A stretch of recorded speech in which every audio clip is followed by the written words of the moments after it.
ओम श्री गणेशाय नमः। श्री गुरुभ्यो नमः। श्री सरस्वती देवी नमः। माता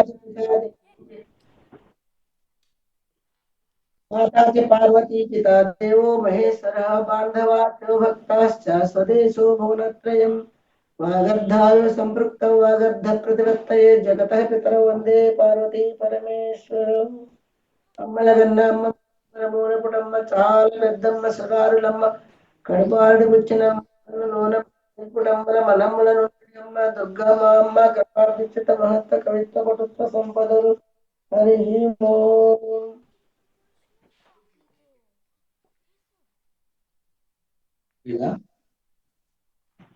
శ్రీకృష్ణ ప్రార్థన.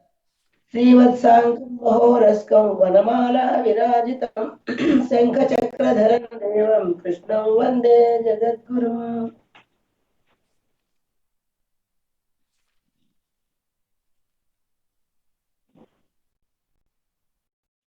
49 నాన్న ఈరోజు. ఓం శ్రీ పరమాత్మనే నమః. అథ ద్వితీయోధ్యాయః సాంఖ్యయోగ పారాయణం. 45వ 45 46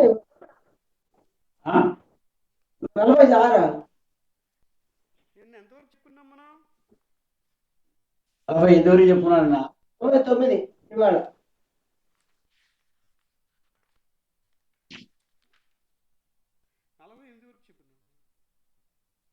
ఆ 49 45 చెప్పావా లేదా?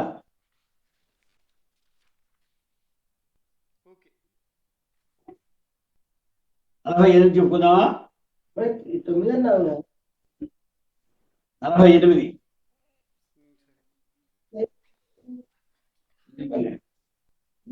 మళ్ళీ చెప్తాను. చెప్తాను. योगस्थः कुरु कर्माणि संगं त्यक्त्वा धनञ्जय सिद्ध्य सिद्ध्योः समो भूत्वा समत्वं योग उच्यते. योगस्थः कुरु कर्माणि संगं त्यक्त्वा धनञ्जय सिद्ध्य सिद्ध्योः समो भूत्वा समत्वं योग उच्यते. Yes. 47లో ఏం చెప్పాడు ఆయన? కర్తవ్య కర్మలేంది ఆచరించేందే నీకు అధికారం కలదు, కానీ ఎన్నటికీ దాని ఫలితంపై నీకు అధికారం లేదు. కాబట్టి నీవు కర్మఫలానికి హేతువు కావద్దు, కర్మఫలాన్ని ఆశించవద్దు. నీ యొక్క విద్యుత్ ధర్మాన్ని నిర్వహించు. కర్మలు చేయడం వరకే మనం అట్లని కర్మలు చేయడం మానరాదు అని చెప్పుకొచ్చాడు. ఈరోజు ఇంకేం చెబుతున్నాడు? యోగస్థ కురు కర్మాని. యోగస్థ అంటే యోగమునందు స్థితుడవై, అంటే సమభావం కలవాడవై. కురు చేయుము ఏమిటి? కర్మాని. కర్మాని కర్మములను అంటే నీ ధర్మములను సమభావము గలవాడివై చేయుము.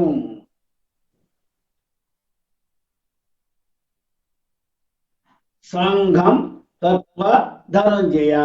సంఘం అంటే ఆసక్తిని తత్వ విసర్జించి విడనాడి.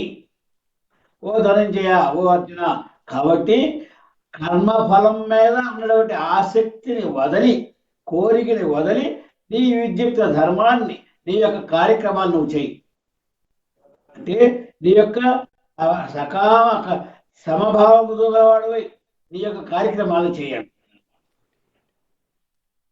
యోగస్థ కురు కర్మాని సంఘం తత్వ ధనంజయ. రెండో పాదం, ఒకటో పాదం నాన్న ఏ పాదానికి ఆ పాదం అర్థం కావద్దు అడుగునా.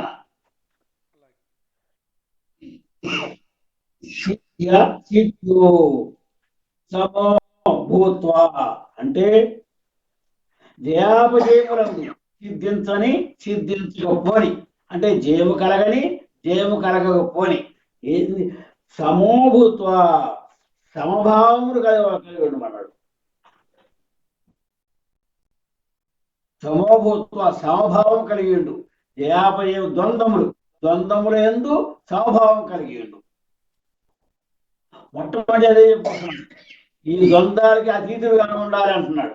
ద్వంద్వాలు అతీతుగా ఉంటే ద్వంద్వాలను నువ్వు జయించగలగాలి అంటే సమత్వ బుద్ధి ఏర్పడాలి, ద్వంద్వాల యందు సమభావం ఏర్పడాలి.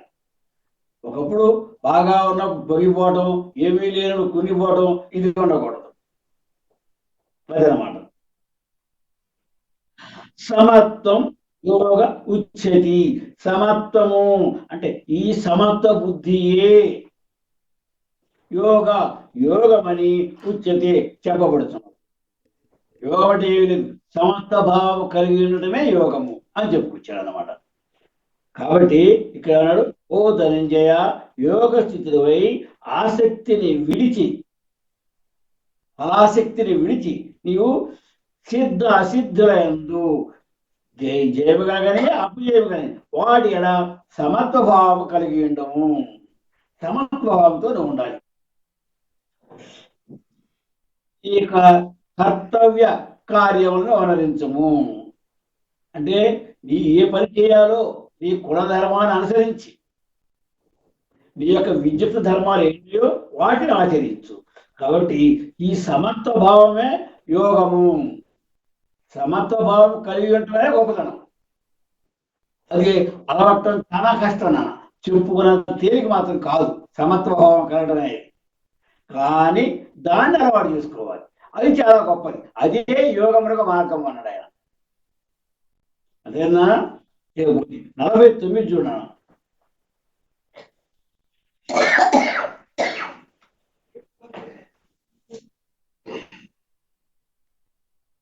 అందులో 48 ఆయనకి ఆయన చెప్పినామే అంతరార్థం ఏమిటి?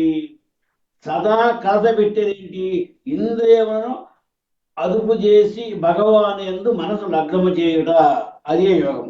ఇదే కష్టమైంది. ఇంద్రియములను అదుపు చేసి, ఇంద్రియాల మీద మన అదుపాకి ఉండాలి. ఇంద్రియాలను అదుపులో ఉంచుకునేవాడు విజయుడే, జయము సాధించినట్టే.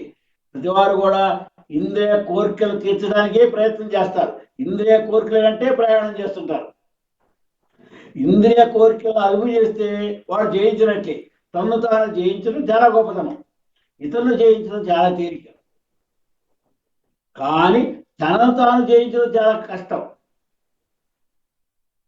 ఎందుకంటే అలెగ్జాండర్ మనందరికీ చదువుకున్న చరిత్రలో మనం, అలెగ్జాండర్ ప్రపంచం మొత్తాన్ని జయించాడు. భారతదేశానికి వచ్చినప్పుడు అక్కడ ఒక యోగి చెప్పాడు, ఆయన నీవు చాలా పరాక్రమవంతుడివి, అన్ని దేశాలు జయించావు, మా భారతదేశానికి వచ్చావు, చాలా సంతోషం. కానీ నిన్ను నీవు జయించుకొని నా దగ్గర రమ్మన్నాడు. ఆ యోగి ఏమని చెప్పాడు? నిన్ను నీవు జయించుకొని నా దగ్గర రమ్మన్నాడు. అక్కడ అలెగ్జాండర్కి ఆలోచన కలిగింది, నన్ను నేను ఇంతకాలం ఎందుకు జయిస్తున్నాను? నా మనసులోని కాంక్ష, కోరిక అన్ని రాజ్యాలను నేనే జయించాలి, ఏకసత్తాధిపత్యం చేయాలి అని. కానీ భారతదేశానికి ఇది కర్మభూమి, యోగభూమి. ఇక్కడ ఒక యోగి చెప్పాడు, నిన్ను నువ్వు జయించుకో నా దగ్గర రమ్మని. అది ఇతనికి సాధ్యం కాల అలెగ్జాండర్కి. అంటే నేను చెప్పేది ఏంటంటే, ఇతరులు జయించడం తేలిక, తన్ను తాను జయించడం అనేది అంటే తన యొక్క ఇంద్రియాలని అదుపు చేయడం చాలా కష్టం. ఎవరైతే అట్లా అదుపు చేయగలుగుతారో వారికి భగవాన్ యందు మనసు లగ్నం అవుతుంది. విడిగా మీరు ఎన్ని పూజలు చేసినా, ఎన్ని వ్రతాలు చేసినా, ఎన్ని నోములు చేసినా ఏమీ ప్రయోజనం లేదు. ఎవరైతే ఇంద్రియ నిగ్రహం అనే తపస్సు అంటే గట్టిగా నిర్ణయం తీసుకున్నారు, కృతనిశ్చయంతో ఉంటారు అన్నమాట. ఎవరైతే అలా చేయగలుగుతారో వారు భగవాన్ యందు మనసు లగ్నం చేస్తారు. దాన్ని యోగము అంటారు అన్నమాట. అర్జునుడు జన్మద క్షత్రియుడు, అంతేకాక వర్ణాశ్రమ ధర్మాలన్నీ కూడా బాగా తెలిసినవాడు, జ్ఞానవంతుడు. కాబట్టి అతను ఎప్పుడు కూడా భగవాన్ని తృప్తి పరచడానికే ప్రయత్నాలు చేస్తుంటాడు. కాబట్టి ఈ ప్రపంచంలో ప్రతి ఒక్కరు కూడా తన యొక్క స్వీయ తృప్తి కొరకు పనిచేస్తుంటారు. బాగా వింటాం. ఈ ప్రపంచంలో ప్రతి ఒక్కరు కూడా తన యొక్క స్వీయ అంటే తన యొక్క ఇంద్రియ తృప్తి కొరకు తన తృప్తి కొరకు తాను ప్రయత్నం చేస్తాడు, పాటుపడుతుంటాడు. అట్లా కాకుండా భగవంతుని యొక్క ప్రీత్యర్థము ప్రతి కార్యము చేయవలెను. అది మనం ఏ పని చేసినా కూడా శివార్పణం కృష్ణార్పణం అంటాం. దాని యొక్క ఫలితాన్ని వారికి అర్పించాం. అంటే భగవంతుని యొక్క ప్రీత్యర్థమే మనం కార్యక్రమాలు చేయాలన్నమాట. కాబట్టి మనకి కార్యాచరణకు ముందే జ్ఞాన విచారణ చేసుకోవాలి, ఆత్మ చింతన కూడా చేసుకోవాలి. మనం ఒక్క విషయం గుర్తుపెట్టుకున్నాను, ప్రపంచంలో అంటే మన జీవితంలో మనం ఇట్లా ఎంత దూరం సుఖ దుఃఖాలు ఎంత పరిగెట్టినా కూడా ఇవన్నీ కూడా మనల్ని జీవితంలో బంధీకృతం చేసేవి. ఇవంతా కూడా మనల్ని బంధీకృతం చేసేవి, అంటే రుణగ్రస్తులు చేసేవి. మనం చేసే కార్యక్రమాలన్నీ కూడా ఈ రుణం తీసుకోవడానికే మరలా మనం జన్మెత్తాలి. కాబట్టి ఏ మానవుడైతే బంధ విముక్తులవుతాడో వాడే ముక్తి అర్హుడు. ఈ పని చేస్తే నేను బంధంలో ఇరుక్కుంటానా అని మనం ఆలోచన చేయాలి. బంధంలో ఏదైతే ఇరుక్కోకుంటామో బంధీకృతం కాకుండా ఉంటామో ఆ కార్యక్రమాలు మనకి అంటే సకామ కర్మ, సమబుద్ధి కలిగి సకామ కర్మలు అంటే సకామ కర్మ నిష్కామ కర్మలు మనం చేయాలి. నిష్కామ కర్మను చేస్తే అప్పుడు మనం కర్మబంధంలో విముక్తం అవుతాం అన్నమాట. అది నేను చెప్తుంది. 49 కదన్నా. దూరేణ హ్యవరం కర్మ బుద్ధయోగ ధనంజయ బుద్ధౌ శరణమన్విచ్చ కృపణాః ఫలహేతవ. దూరేణ హ్యవరం కర్మ బుద్ధియోగ ధనంజయ బుద్ధౌ శరణమన్విచ్చ కృపణాః ఫలహేతవః. ఈ కర్మయోగం ఇంకా ఏం చెబుతున్నాడు? దూరేణ వ్యవరం కర్మ, దూరేణ దూరముగా వదులము. ఏమిటది? హి అవరం కర్మ, హి నిశ్చయముగా, అవరం అంటే హీనమైనటువంటి ఈ సకామ కర్మ. ఈ సకామ కర్మల్ని దూరంగా విసిరి అంటే వదిలివేయి. దూరేణ వరం కర్మ, ఈ కర్మల్ని అంటే సకామ కర్మల్ని, ఈ సకామ కర్మల్ని చాలా హీనమైనవి. మనం అంతకీ నిష్కామ కర్మల వైపే మనం ప్రయాణం చేయాలి. అందువలన సకామ కర్మలన్నీ కూడా చాలా హీనమైనవి కావున వాటిని దూరముగా వదులము అంటున్నాడు. అంటే వాటిని చేయవద్దు. నీవు సకామ కర్మల వైపు మొగ్గు చూపవద్దు, వాటిని విడిచిపెట్టుము. ఎట్లా? నిష్కామ కర్మలు ఎప్పుడైతే మనం చేస్తానికి ప్రారంభించామో వాటి యందు ఆసక్తి చూపుతామో అప్పుడు సకామ కర్మలన్నీ కూడా మన నుంచి వదిలిపోతాయి, మనం వదిలేయగలుగుతాం. విడిగా వదిలేయాలంటే చాలా కష్టం. సకామ కర్మలు అంటే స్వార్థంతో కూడినవి. నిస్వార్థముతో నిష్కామ కర్మలు ఎప్పుడైతే మనం చేయటం ప్రారంభించామో అప్పుడు సకామ కర్మలన్నీ కూడా వాటంతకవే వదిలిపోతాయి. ఎట్లాగో ఒక చెట్టు ఎక్కుతున్నాం, మనం చెట్టు పై కొమ్మన కొట్టుకున్నామంటే ఇంకా పైకి ఎదుగుతున్నాం. పైకి ఎదగడం అంటే కింద దానికి అదే వదిలేస్తున్నాం.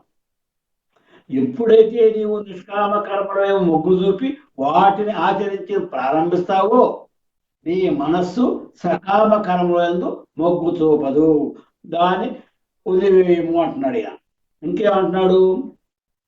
బుద్ధి యోగస్తు సంజయ. సంజయ, ఓ అర్జున, బుద్ధి యోగస్థ అంటే నీ యొక్క బుద్ధిలో సమత్వ బుద్ధి యోగమును ఆచరించము. సమత్వ బుద్ధితో నువ్వు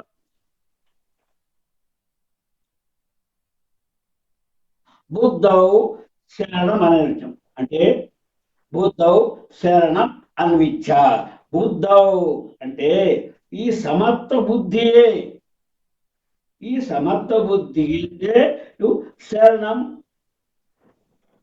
తరుణోపాయమును, తరుణోపాయము అన్విచ్చ వెదకము.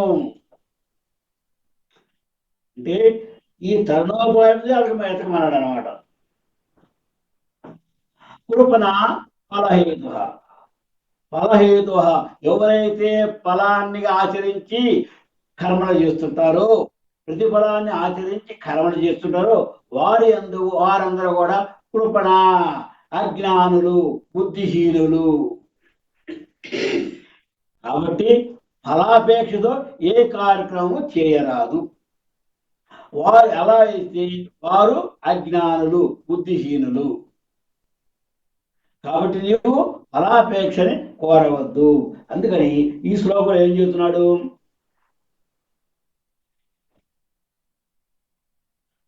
సకామ కర్మలే చెయ్యి, సమర్థ బుద్ధిని కలిగి ఉండు. ఓ ధనంజయ, నీవు సమర్థ బుద్ధి యోగమునే ఆశ్రయించు. ఎందుకంటే ఫలాశక్తితో కనుక కర్మలు చేసేవారు అత్యంత దీనులు, కృపణులు, దీనులు, అయోగ్యులు, అజ్ఞానులు అని అర్థం అనమాట. కాబట్టి నువ్వు కృపణ కావద్దు, ఫలాపేక్షను కోరవద్దు. నువ్వు సమర్థ భావాన్ని అలవాటు చేసుకో, సమర్థ బుద్ధితో నువ్వు పనిచేయి. దానికోసమే అన్వేషణ చేయండి అన్నమాట. కాబట్టి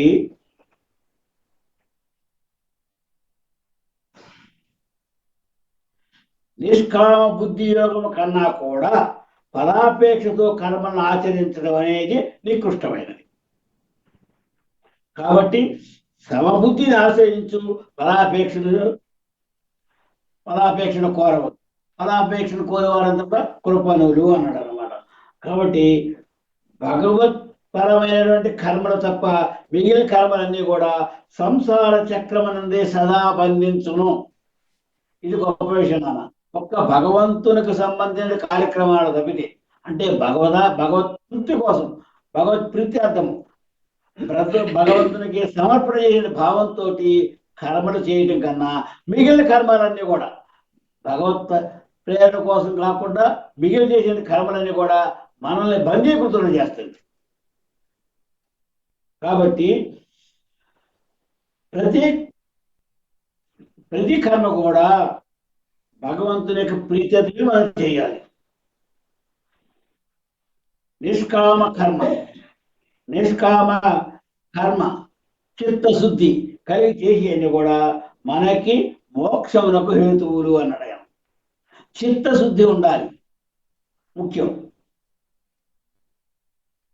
బాండశుద్ధి లేని ఆకమేళ, చిత్తశుద్ధి లేని శివపూజ లేరా అన్నారు.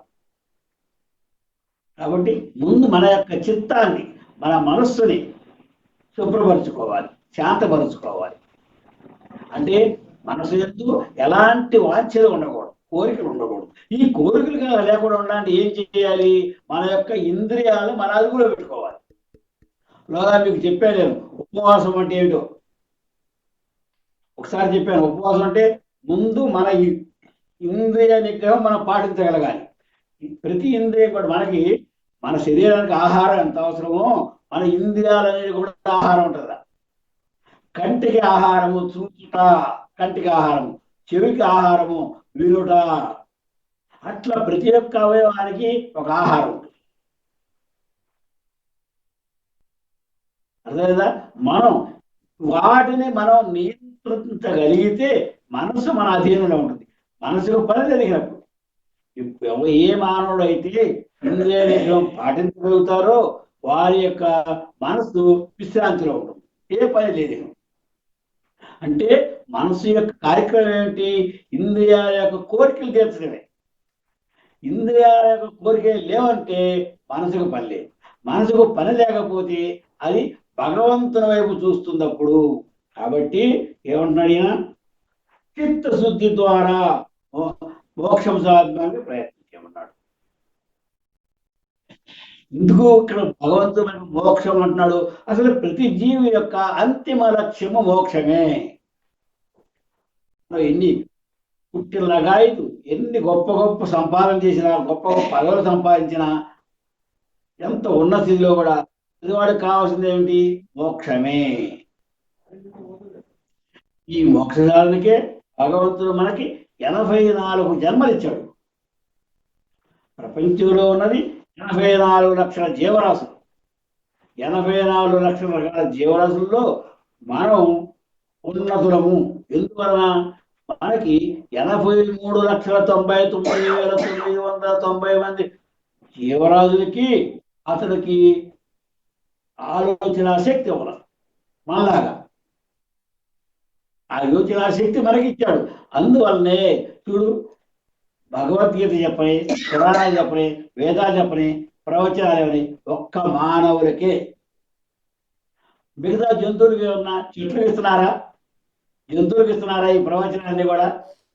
గీతా ప్రవచనాన్ని కూడా ఎవరికి? ఒక మానవుడికి. ఎందువలన? మానవుని యొక్క జన్మ ఉన్నతమైనది. మనం అన్ని జన్మల్ని తట్టుకొని వచ్చేసాం.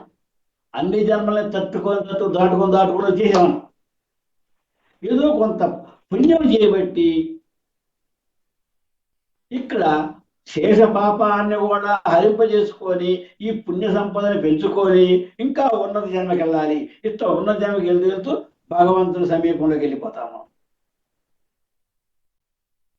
కాబట్టి ఈ జన్మలో మనం తెలుసుకోవాల్సింది ఏమిటి? ఎంత సంపాదించామని కాదు, ఎన్ని బిల్డింగ్లు కట్టామని కాదు, ఎంత ఉన్నత పదవి ఆక్రమించామని కాదు, మన మనస్సును ఎంత నిగ్రహపరుచుకొని ఈ పుణ్య పాపాల యొక్క శేషాన్ని ఎట్లా సమర్పణ చేసుకోవాలి. మనం శేషం లేకుండా చేసుకోవాలి, +- కూడా. అప్పుడే మనం మోక్షానికి అర్హులు అన్నమాట. అందుకే మానవ జన్మ. కాబట్టి మానవుడు తన నిజ స్థితిని తెలుసుకోవాలి. రామకృష్ణ పరమహంస కూడా వివేకానందుడికి చెప్పింది నిన్ను నీవు తెలుసుకో. ఆయన చెప్పిన ఒకటే మాట, నిన్ను నీవు తెలుసుకో. అంటే నీ నిజస్థితి ఏమిటి? మన నిజస్థితి ఏమిటి? మనం ఏమి చేయాలి? మనం ఈ లాభ నష్టాలంటూ పరిగెడుతూ, జయాపజయములంటూ పరిగెడుతూ ఇంకా బందీకృతులు అవుతున్నాము. మనం బంధ విముక్తులు అవడానికి మనం ప్రయత్నం చేయాలని చెప్పాడు అనమాట. 50 చూడన్నా. బుద్ధియుక్తో జహాతేహ ఉభే కృత దుష్కృతే తస్మాత్ యోగాయుజ్యస్వ యోగః కర్మసు కౌశలం. బుద్ధియుక్తో జహాతేహ ఉభే సుకృత దుష్కృతే తస్మాత్ యోగాయుజ్యస్వ యోగః కర్మసు కౌశలం. ఇంకా చెబుతున్నాడు ఈ కర్మయోగాన్ని గురించి. బుద్ధియుక్తో సమర్థమైనటువంటి బుద్ధి గలవాడు. అంటే భక్తియుక్త సేవలో నిమగ్నమైన వాడు, సమర్థ బుద్ధి గలవాడు. జహాతి ఇహ ఈ లోకమునందే, ఈ జన్మనందే ఏం చేయను? జహాతి త్యజించును. సమర్థ బుద్ధి గలవాడు ఈ లోకమునందే త్యజించును. అంటే ఈ జన్మలోనే త్యజిస్తాడు. ఏమిటా త్యజించేది? ఉభే రెండింటిని ఏమిటా రెండు? దుష్కృతి అంటే పుణ్యములను పాపములను. మంచి చెడుల యొక్క ఫలితాన్ని ఆ రెండింటిని కూడా ఈ జన్మలోనే త్యజిస్తాడు. ఎవరు? సమర్థ బుద్ధి గలవాడు. కృష్ణుడు ఏం చెప్తున్నాడు చూడ ఒకసారి. కృష్ణుడు చెప్పేది అర్జునుడు కాదు, మనకే అనుకోవాలి. మనం ఈ ప్రతి వ్యక్తి కూడా తనకే భగవానుడు చెబుతున్నాడు, స్వయంగా భగవానుడే చెబుతున్నాడు. కాబట్టి మనం ఆచరించాలి లేదా ప్రయత్నం చేయాలి, ఇతరులకు బోధించాలని తెలుసుకోవాలి. మనం ఇక్కడ ఏమంటున్నాడు? జహాతి ఇహ ఈ జన్మలోనే ఈ లోకం అంటే ఈ జన్మలోనే జహాతి త్యజించును. వేటిని? ఉభే ఆ రెంటిని. ఏమిటి ఆ రెండు? సుకృత దుష్కృతి అంటే పుణ్యమును పాపమును మంచి చెడు పనుల యొక్క ఫలితాలని త్యజిస్తాడు. ఎప్పుడు ఈ జన్మలోనే త్యజించడానికి ప్రయత్నం చేస్తాడు.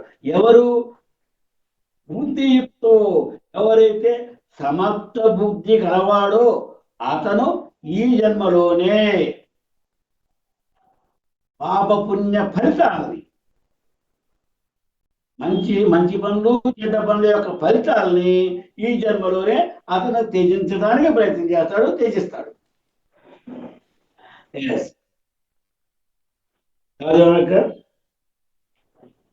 తస్మాత్ యోగాయ, తస్వద్యోగాయ, అందువలన సమర్థ బుద్ధి యోగము కొరకు యుజ్యస్య అంటే ప్రయత్నించము, సాధన చేయము.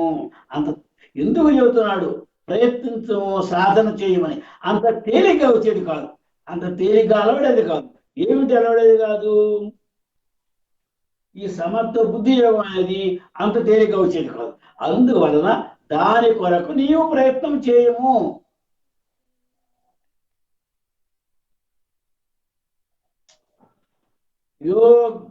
యోగ కర్మసు కౌశలం. యోగ అంటే భగవత్పరమైనటువంటి సమర్థ రూపమైనటువంటి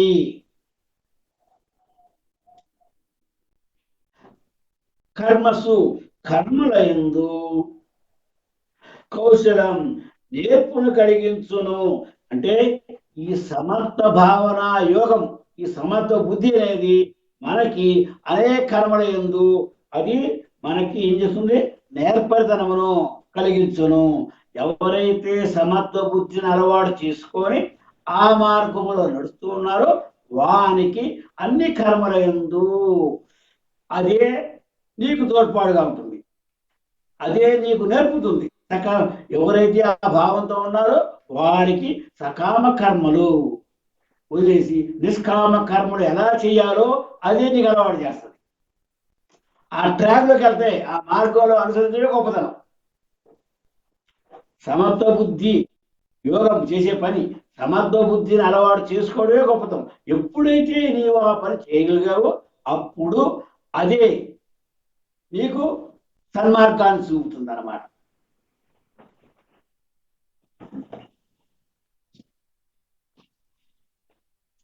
కాబట్టి ఓ అర్జున, సమర్థ బుద్ధి గలవాడై పుణ్య పాపముల రెంటిని ఈ లోకమునందే త్యజించము. అనగా కర్మపరములు వానికి అంటావు. ఏ మానవుడైతే ఈ జన్మలోనే పుణ్య పాప ఫలితాలను ఎవరైతే త్యజించగలుగుతారో వారికి ఎలాంటి కర్మఫలము అంటారు.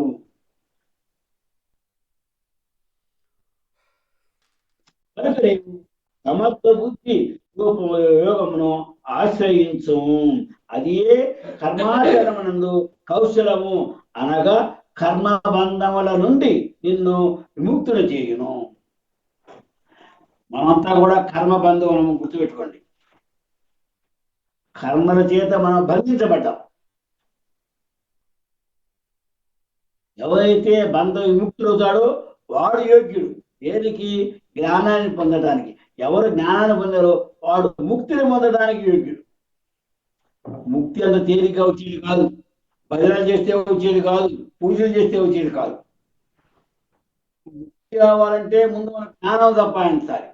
జ్ఞానం సంపాదించంటే కర్మాచరణ కర్మల యందు ఏం చేయాలి మనం? అదే ఈ శ్లోకంలో చెప్పుకొచ్చాడు. పుణ్య పాపాలని అంటే మన యొక్క కర్మ ఫలితాలు మొత్తం ఇక్కడే త్యజించాలి మనం. ఈ లోకమునే త్యజించి వాడు ఏం చేయాలి? సమర్థ బుద్ధితోటి ప్రవర్తించాలి. సమభావం కలిగి ఉండాలండి ఎందుకు అని చెప్పుకొచ్చాడు.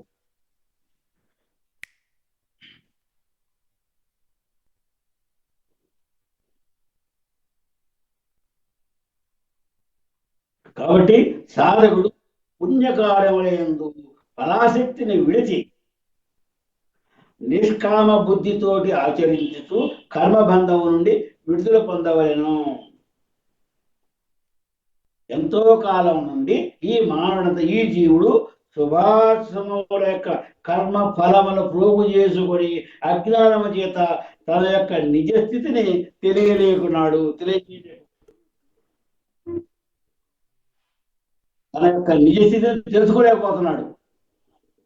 నేను ఆత్మను, ఎప్పుడైతే నేను ఆత్మను అనే భావం దృఢంగా ఏర్పడుతుందో అప్పుడు అతను తన యొక్క నిజ స్థితిని తెలుసుకోగలుగుతాడు. మొట్టమొదటిలోని మీకు ఆత్మ జ్ఞానాన్ని బోధించాడు. ఇప్పుడు కర్మయోగాన్ని చెబుతున్నాడు.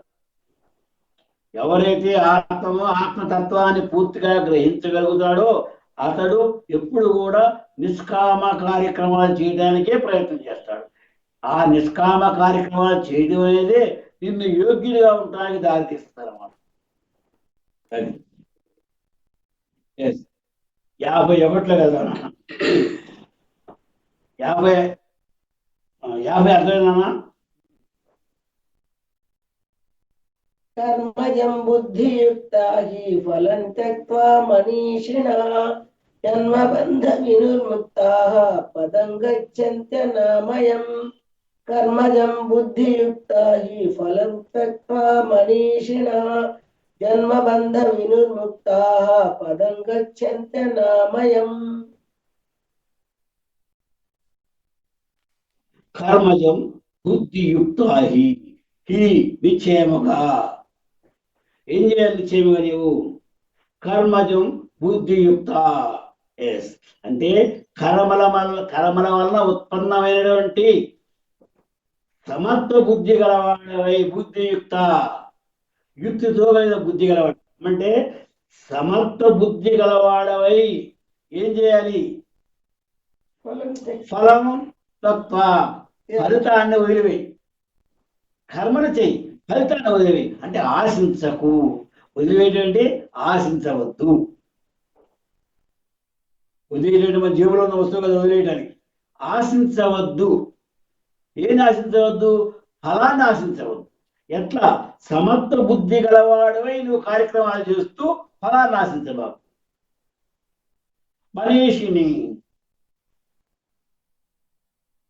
మనీషిని అంటే జ్ఞానులు.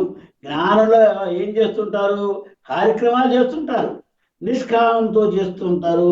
వాటి ఫలితాన్ని తెలియస్తుంటారు. ఫలితం నాకు సంబంధం లేదు అంటుంటారు. కాబట్టి వారు ఫలాసక్తి లేకుండా నిష్కామ బుద్ధితోటి తన కార్యక్రమాలు చేస్తూ ఉంటారు. ఎవరు? జ్ఞానులు. జ్ఞానులు ఆ విధంగా చేస్తుంటారు.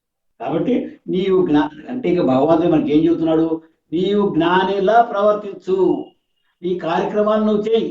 ఎట్లా? సమభావంతో, నిష్కామంతో చేయి. కానీ ఫలితాన్ని త్యజించు, ఫలితాన్ని ఆశించు.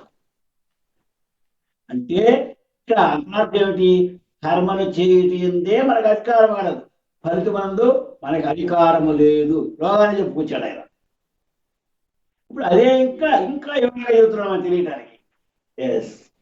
జన్మబంధ వినిర్ముక్తః అంటే జననమరణ బంధం నుండి విడివడిన వారై. నాకు ఈ జీవితం ఏంటన్నా? ఈ జననమరణ బంధమే. పునర్విజననం, పుట్టడం చావటం ఎంతవరకు ఈ ఆట?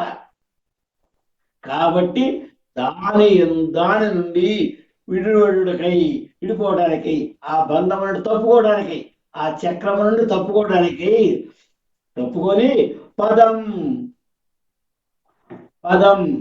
పరమ పదమును, భగవత్ సన్నిధిని గచ్చంతి అనామయం, గచ్చంతి పొందుము. ఏ విధంగా?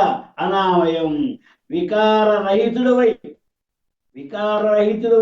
దానిని పొందము. ఎప్పుడైతే మనలో వికారాలు ఉంటాయో, ఈ కోరికలు వికారాలు ఉంటాయో, అంతవై కూడా మనం పరమ పదము పొందటానికి అర్హులము కాము. ఎప్పుడైతే మనము వికారరహితులు అవుతామో అప్పుడు పరమ పదమును పొందుటకు, భగవత్ సన్నిధి వెళ్ళటానికి అంటే మోక్షానికి అప్పుడు అర్హత పడాలి. మోక్షమును ముక్కు రాదు. మోక్షం పొందడానికి ఎంత కృషి చేయాలి చూడండి. అందుకనే భగవంతుడు మనకి ఇన్ని జన్మల టైం ఇచ్చాడు. ఏ జన్మకు ఆ జన్మ మనం ఏం చేస్తాం, ఈ చక్రంలోనే ఇప్పుడు కొట్టుకుంటున్నాం. ఇంకా కాబట్టి సమర్థ ఉద్యుక్తులైన జ్ఞానులు కర్మ ఫలములను త్యజించి జనన మరణ బంధము నుండి ముక్తులయ్యెదరు. అంతేగాక వారు నిర్వికారమైన పరమ పదమును పొందుదురు. ఎవరు? జ్ఞానులు. అర్జున, జ్ఞానుల యొక్క లక్షణం ఇది. నీవు కూడా జ్ఞానివి, జ్ఞానుల్లాగానే ప్రవర్తించు అని చెబుతున్నాడు. ఒక అర్జునుడికి కాదు, మనకు కూడా చెబుతున్నాడు.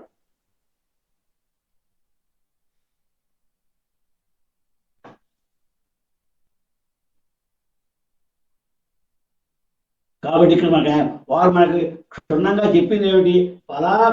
ఫలాపేక్షయే పునర్జన్మకు హేతువు. నీవు ఫలాపేక్షలో ఏ కార్యక్రమాలు చేస్తావు అవే నీకు పునర్జన్మ కారణం. ఫలాపేక్ష లేకపోతే నీకు పునర్జన్మ లేదు. ఇక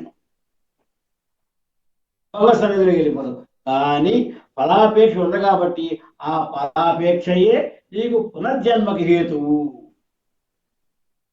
కాబట్టి నీవు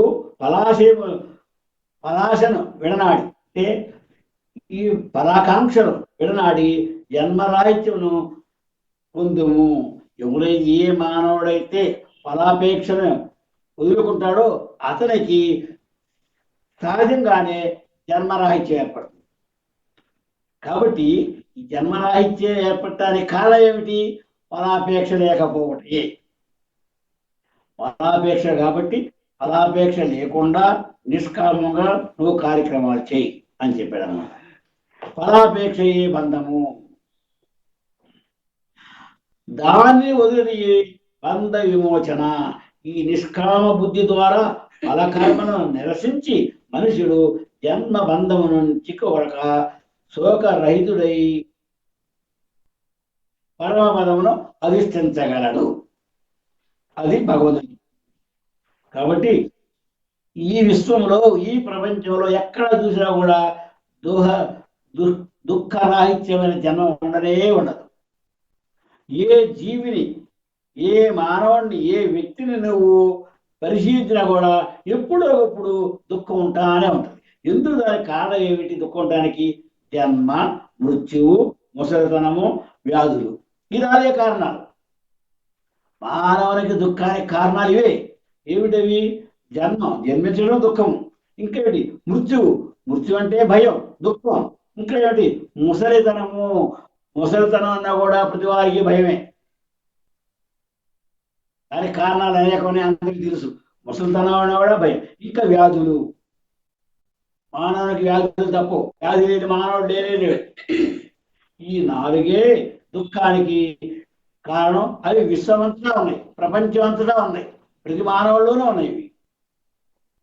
కానీ భగవాను యొక్క నిజ స్థితిని మరియు తన యొక్క అన్నిటికీ దాసుడై బానిసై ఉన్నటువంటి తన యొక్క స్థితిని తెలిసినటువంటి భక్తుడు ఆ భగవాన్ భక్తి సేవలో నుంచి కాలము, మృత్యువు, వీటి యొక్క ప్రభావం లేనటువంటి దుఃఖరాహిత్యమైనటువంటి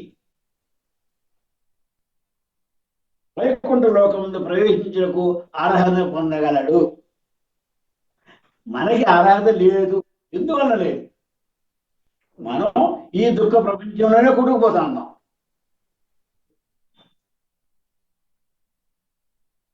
కాబట్టి ఏ వ్యక్తి అయితే భగవాన్ యొక్క నిజ స్థితిని తెలుసుకోవాలి, తన యొక్క దాస్య స్థితిని మనం గుర్తుపెట్టుకోవాలన్నా, మనం అంతా కూడా దాసులము, బంధుల బద్ధ ఇట్లకు ఒక విధమైన బంధంలో ఉండేవాళ్ళం. మనంతా కూడా దాసులం, ఏదో ఒక దానికి దాసులు అయిపోయాము.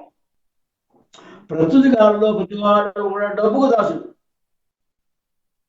డబ్బు కోసమే తాపత్రయం, డబ్బుతోనే ప్రపంచం, డబ్బు ఉన్నవాడికే విలువ, డబ్బు ఉన్నవాడికే గౌరవం. కాబట్టి ఇందులో మనకి మొట్టమొదటి పాద చివరిలో ఇచ్చుకొచ్చేవాడు మనీషిని అని. మనీష అంటే ఏమిటి? ప్రజ్ఞ, బుద్ధి మరియు కర్మఫల త్యాగం అనే అర్థాలు ఉన్నాయి. మనీషి అంటే ప్రజ్ఞ, బుద్ధి, ఇంకేమిటి? కర్మఫల త్యాగము. కర్మఫల త్యాగము గొప్పది. అది కావాలంటే బుద్ధి, సమర్థ బుద్ధి ఉండాలి. సమర్థ బుద్ధి కాదు, మనలో ప్రజ్ఞ ఉండాలన్నమాట. వాడిని మనీషి అంటారు. మనం మనిషి మనిషి అని కోరుకుంటున్నాం, అది మనీషి కావాలి. మనీష అంటే అర్థం అది. మనం ఆ పదాన్ని గ్రహించగలిగాం కానీ ఆ పదము యొక్క అర్థాన్ని గ్రహించి ఆ విధంగా ప్రవర్తించలేకపోతున్నాం. మనం మనిషి, మనుషులు అనే పేరు పదాలు ఉన్నాయి, వాడి అర్థాలు మనం గ్రహించలేకపోతున్నాం.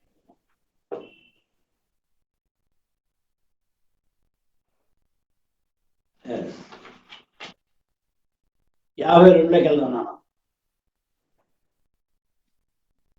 యదా తే మోహకలిలం బుద్ధిర్వ్యతితరిష్యతి తథా కంతాసి నిర్వేదం శ్రోత్రస్య శృతస్య యదా తే మోహకలిలం బుద్ధిర్వ్యతితరిష్యతి తథా కంతాసి నిర్వేదం శ్రోతవ్యస్య శృతస్య చ. చూడానా, ఇంకా గొప్పది, ఇంకా కొంచెం రోజులు తీసుకెళ్తున్నాడు, ఇంకా వివరంగా చెబుతున్నాడు. ఎవరు? కృష్ణ భగవాన్. ఎవరితోటి? అర్జునికి మరలా మరకు ఏం చెబుతున్నాడు? యదా, ఏ విధంగా, తే మోహకళిలం, నీ యొక్క, ఏ విధంగా నీ యొక్క, ఏమంటున్నాడు? మోహకళిలం, మోహం అనేటువంటి ఊపి నుండి. మోహం అంటే ఊపిలో మనం దిగబట్టమే. ప్రేమ వేరు, మోహం వేరు. బాగా గమనించాలి. ప్రేమ వేరు, మోహం వేరు. ఏది గొప్పది? ప్రేమ అంటాం సహజం, ప్రతి వ్యక్తి మీద, ప్రతి వస్తువు మీద మనకు ప్రేమ అంటాం గొప్పదా, మంచిది. కానీ మోహం ఉండరాదు.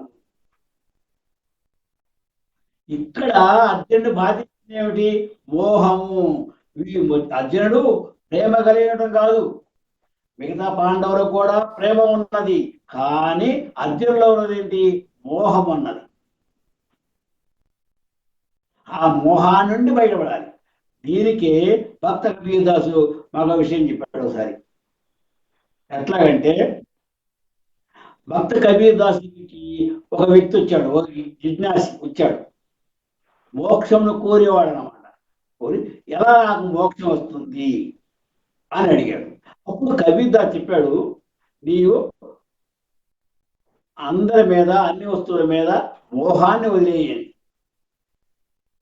అతను అడిగాడు, ఇదేమిటండి, నా కుటుంబము, నా భార్య, నా బిడ్డలు, నా బంధువులు, వీళ్ళందరి మీద మోహాన్ని అట్ట వదిలేసేది? ఇది సరైన నిర్ణయం కాదు అని చెప్పి నాకు బోధ సరైనది కాదు అన్నాడు.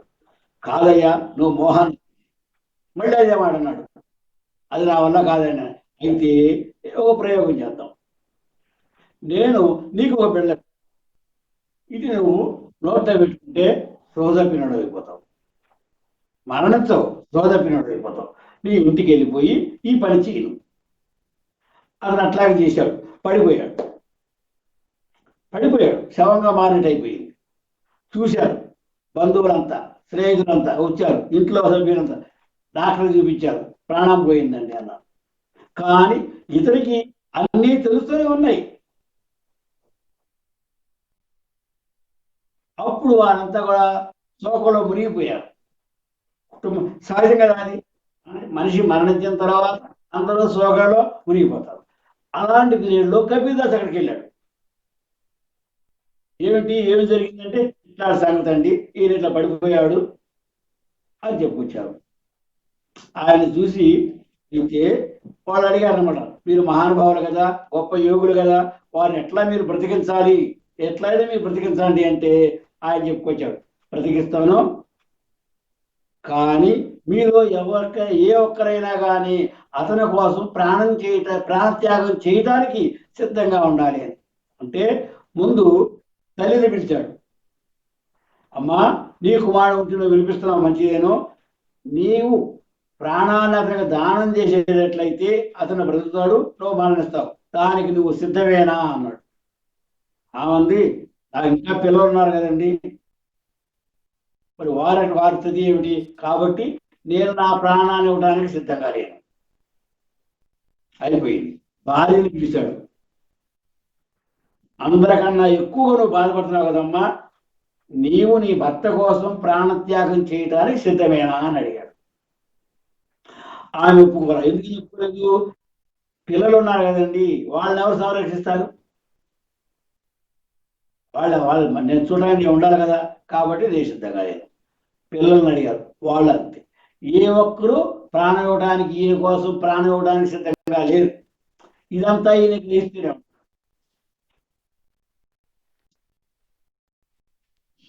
అప్పుడు అతను ఆ స్థితి నుండి బయటపడి అప్పుడు కబీర్ దాస్తో చెప్పాడనమాట, మహానుభావ, నీకు నమస్కారం, నాకు జ్ఞానోదయం కలిగించావు. వీరెవరు కూడా నా వలన ఉపయోగం పొందడానికే ప్రయత్నం చేస్తున్నారు, కానీ నా కోసం ప్రాణత్యాగం చేయడానికి ఎవరూ సిద్ధంగా ఉండలేదు. కాబట్టి మీరన్నదే కరెక్ట్. మోహము నాకు ఈ కుటుంబ సభ్యుల పట్ల, ఈ బంధువుల పట్ల, ఈ మిత్రుల పట్ల మోహం ఉండడం తప్పు. దీన్ని వదిలేస్తేనే నేను జ్ఞాని కాగలను. అప్పుడు వాడు తెలుసుకున్నాడు అనమాట. అట్లాగే మనకి ఏముండాలి? మోహం ఉండరాదు. మోహం అనేది పెద్ద ఊబి అని మీకు తెలియలేదు. ఊపిలో పడినవాడు పైకి రావడం చాలా కష్టం. బురద కొంచెం లోతుగా ఉంటుంది అన్నమాట. ఉన్న కొద్దీ మన అందులో పడితే లోపలికి వెళ్ళిపోతూనే ఉంటాడు. ఎంత పెద్ద జంతువు అయినా అందులోకి వెళ్ళిపోతూ ఉంటుంది. అట్లా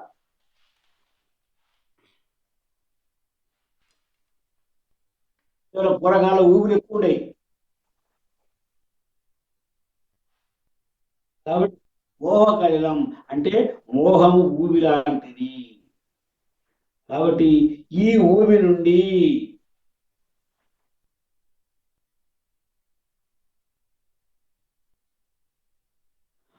బుద్ధి వ్యతిదరిత్యం అంటే బుద్ధి పరిష్యతి అంటే ఈ ఊబి నుండి బుద్ధి పూర్తిగా బయటపడునో, నీ బుద్ధి ఎప్పుడైతే ఈ ఊబి నుండి అంటే నీవు ఎప్పుడైతే ఈ మోహం నుండి బయటపడతావో తదా అప్పుడే ఈ మోహం అనేటువంటి ఊబి నుండి ఎప్పుడైతే నీవు బయటపడతావో అప్పుడే గంతాసి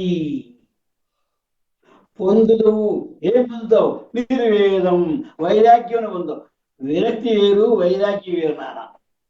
సహజంగా మానవుడు కలిగేది విరక్తి, జ్ఞానంతో కలిగేది వైరాగ్యం. ఎప్పుడైతే ఈ మోహం అనేటువంటి ఊబిలో నుండి నువ్వు బయటపడతావో అప్పుడు నీకు ఏమవుతుంది? కలుగును, పొందుదువు. ఏమిటది? వైరాగ్యమును పొందుదువు. కాబట్టి ఇక్కడ వదులుకోవాల్సింది ఏమిటి? వ్యక్తులనా, ప్రేమనా, మోహాన్న? మోహాన్ని వదులుకోవాలి. వ్యక్తులు వదలమని చెప్పరా, ఆయన ప్రేమను వదలమని చెప్పరా. ప్రతి వ్యక్తి మీద ప్రేమ ఉండొచ్చు, మోహం ఉండరాదు.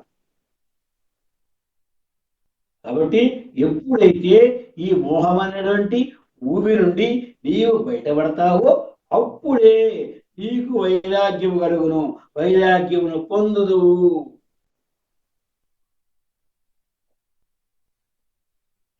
అప్పుడు ఏమిటి?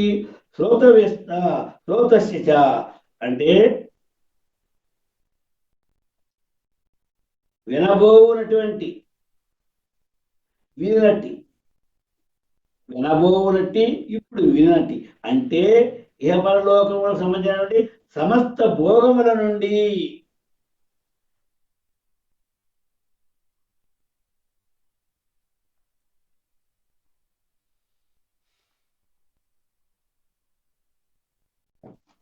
అంటే మోహమైన భూమి నుండి పూర్తిగా బయటపడినప్పుడే నీవు వినని లేక వినబోనటువంటి ఇహపరలోక సంబంధమైనటువంటి సమస్త భోగముల నుండి వైరాగ్యమును పొందగలవు. విధిన వినబోవునట్టి అంటే ఇహపర లోకముల యొక్క భోగాలు, ఈ లోకము ఈ లోకంలోనూ పరలోకంలోను. వినిన అంటే ఈ లోకంలో ఉన్నటువంటి, వినబోవునట్టి పరలోకంలో ఉన్నట్టు. ఈ ఇహ పరలోకముల యొక్క భోగ సమస్త భోగముల నుండి వైరాగ్యమును పొందగలవు. ఏమిటి ఈ పదానికి అర్థం? ఇహ పరలోకముల యొక్క సమస్త భోగముల నుంచి అంటే ఏంటి? లాగా చెప్పుకొచ్చాడు మనకి. మానవులకు కోరికలు 3 రకాలు. కొంతమంది ఈ లోకములో ఉన్నటువంటి సమస్త భోగాలకై వెంపర్లాడేవారు. కొంతమంది ఏ లోకాలే కాదు పరలోక భోగాలు కూడా అనుభవించాలి అని ప్రయత్నాలు చేసేవారు కొంతమంది. 3వ రకం ఏంటి? ఈ లోకమునందు పరలోకమునందు భోగాల వలన సుఖము లేదు, ఇది అశాశ్వతములు, శాశ్వతమైనటువంటి సుఖాన్ని సంపాదించాలి, దానికి ఏం చేయాలని తపన చేసేవారు 3 రకం. ఇక్కడ ఏం చెబుతున్నాడు? నీవు వైరాగ్యము పొందగలవు. అంటే ఎట్లా వైరాగ్యం పొందగలదు? ఇహ పరలోకములు వినబోనటువంటి ఇహ పరలోకము సంబంధమైనటువంటి సమస్త భోగాల నుంచి కూడా వైరాగ్యమును సంపాదించగలవు. అంటే ఈ సుఖము ఒక సుఖమేనా, ఈ భోగం ఒక భోగమేనా? ఏ లోకంలో కానీ పరలోకం అంటే అశాశ్వతములైనవి.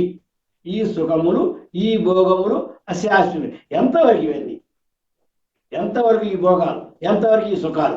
దీనికి అంతం లేదా? సుఖము అంటే ఏమిటి? దుఃఖము లేనిదే సుఖము. మనదేంటి? మన జీవితాలు సుఖ దుఃఖాల నాటిక. ఒక సుఖం ఉందంటే దాని వెంటనే దుఃఖం ఉంటుంది, ఒక దుఃఖం ఉందంటే దాని వెంటనే సుఖం ఉంటుంది. రాత్రి పగలు, పగల వెంటనే రాత్రి ఉంటుంది, రాత్రి వెంటనే పగలు ఉంటుంది. ఒక ఇంట్లో మంచిగా ఫంక్షన్ జరుగుతుంది, అంత హ్యాపీగా ఖుషీగా ఉన్నారు. ఎక్కడికి ఒకసారి ఒక టెలిగ్రామ్ వచ్చింది, లేక వార్త వచ్చింది, ఏమని? ఈ కార్యక్రమానికి అటెండ్ అవ్వడానికి నేను దూరం బంధువు వస్తున్నారు, వారికి యాక్సిడెంట్ జరిగింది. అప్పుడు ఏమిటయింది? సీన్ మొత్తం మారిపోయింది, అంత విషాదంలోకి వెళ్ళారు. అప్పుడు దాకా సంతోషంతో కేంద్రం కొడుతున్నవారంటే ఒక్కసారిగా విషాదంలోకి వెళ్ళిపోయారు. అంటే ఇది ఏది కూడా శాస్త్రం కాదు. ఈ సుఖము శాస్త్రం కాదు, దుఃఖము శాస్త్రం కాదు. వస్తూ ఉంటాయి, పోతూ ఉంటాయి. చెప్పాడు శీతోష్ణ స్థితి లాంటివి అని చెప్పి. కొంతకాలం శీతాకాలం, కొంతకాలం చలికాలం, ఒకదాని అంటే ఒకటి పరుగులు చూస్తూనే ఉంటాయి, ఏది ఆగదు. కాబట్టి ఈ యొక్క సమర్థమైనటువంటి ఈ అన్నిటికన్నా అతీతమైనది ఏది? అతీతమైనది ముక్తి. అంటే పరమపదమును అలంకరించుట, అంటే భగవత్ సేవలో నిమగ్నమై భగవత్ సన్నిధిని చేరుట. భగవంతుల్లో లీనమవుట. ఈ జీవుడు ఆ యొక్క పరమాత్మ యందు లీనమవటం లేదు, ఆ సన్నిధికి చేరుట, వాని సేవలో నిమగ్నం అవ్వడం, అంతవరకే.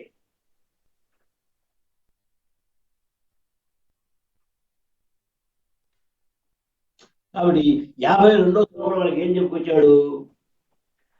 ఎప్పుడు నీ యొక్క బుద్ధి భ్రమలలో చిక్కుబడకాడునో ఆనాడు కానీ వినిన విషయములందును వినబోనటువంటి కనబోనటువంటి విషయములందును ఎట్టి ఆసక్తి లేక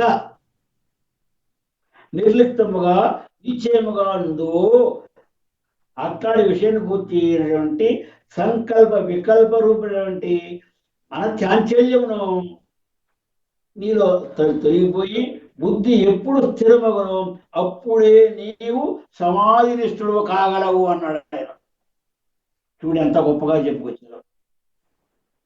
ఎప్పుడైతే ఈ బుద్ధి భ్రమలో చిక్కువడక, మనమంతా భ్రమలో ఉన్నాం, భ్రమలోనే జీవిస్తున్నాం. ఈ భ్రమలో చిక్కువడక కానీ వినటువంటి విషయములందును వినబోనటువంటి కనబోనందు విషయములందును, అంటే ఇహలోక సుఖములు పరలోక సుఖాలు, వీటి యందు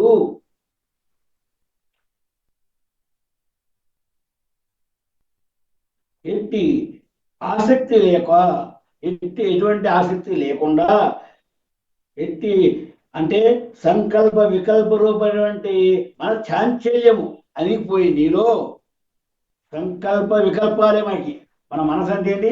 సంకల్పాలు వికల్పాలే. ఎప్పుడైతే అది నీలో అణిగిపోతుంటుందో అప్పుడు నీ బుద్ధి స్థిరముగా ఉంటుంది. అప్పుడే నీవు సమాధి నిష్ఠుడు కాగలవు. సమాధి స్థితిలోకి వెళ్ళిపోతుంది. అంటే ఎలాంటి ఆలోచన లేకుండా, ఎలాంటి సంకల్ప వికల్పాలు లేకుండా, ఎలాంటి ఇది లేకుండా నీకు తెలియదు. నీ బుద్ధి నిశ్చయంగా ఉంటుంది అన్నమాట. ఈ మోహాన్నే అజ్ఞానము, మాయ, ప్రకృతి, తమస్సు, తపస్సు కాదు తమస్సు అనే రెండు పేర్లు ఈ మోహానికి. ఈ మోహమే అజ్ఞానం, ఈ మోహమే మాయ, ఈ మోహమే ప్రకృతి. ప్రకృతి అంటే ఏమిటి? కనపడేది అదృశ్యమయ్యేది. అట్లాగూ చూడు, మానవుని కంటికి ఎంత దూరం అయితే కనపడుతూ ఉందో అంత దూరము ఎప్పుడో ఒకప్పుడు ఏదో స్థితిలో నాశనం అయ్యేది. బాగా ఆలోచించండి ఈ విషయాన్ని. మానవుని కంటికి ఎంతవరకు కనపడుతుందో అంతవరకు నాశనం అయిపోయేదేనో. అదే మాయ.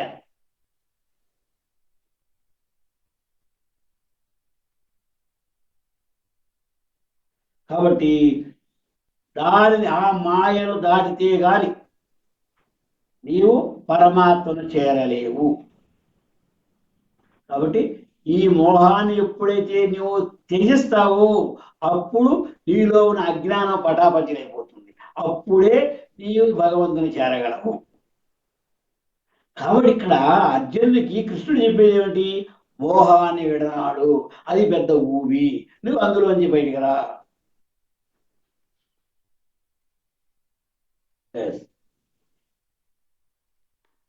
52 నుంచి ఏం చెప్పుకున్నావు నాన్న? 51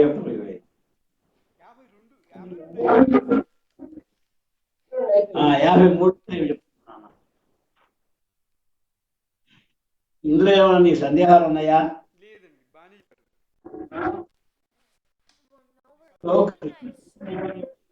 మోహాన్ని విడనాడు అని చెప్పు. ఇందులో కృష్ణుడు చివరి చెప్పింది ఏంటి? మోహాన్ని విడనాడు, నిష్కామ కర్మని చెయ్యి.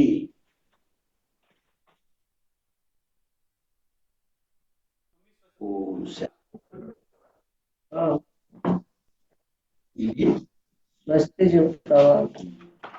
స్వస్తి ఎక్కడ ఉన్నది? ఓం సహనావతు సహనో భునక్తు సహ వీర్యం కర్వావహై తేజస్వినావధీతమస్తు మా విద్విషావహై. ఓం శాంతి శాంతి శాంతి. సర్వే జనా సుఖినో భవంతు. సర్వ సన్మంగళాని భవంతు.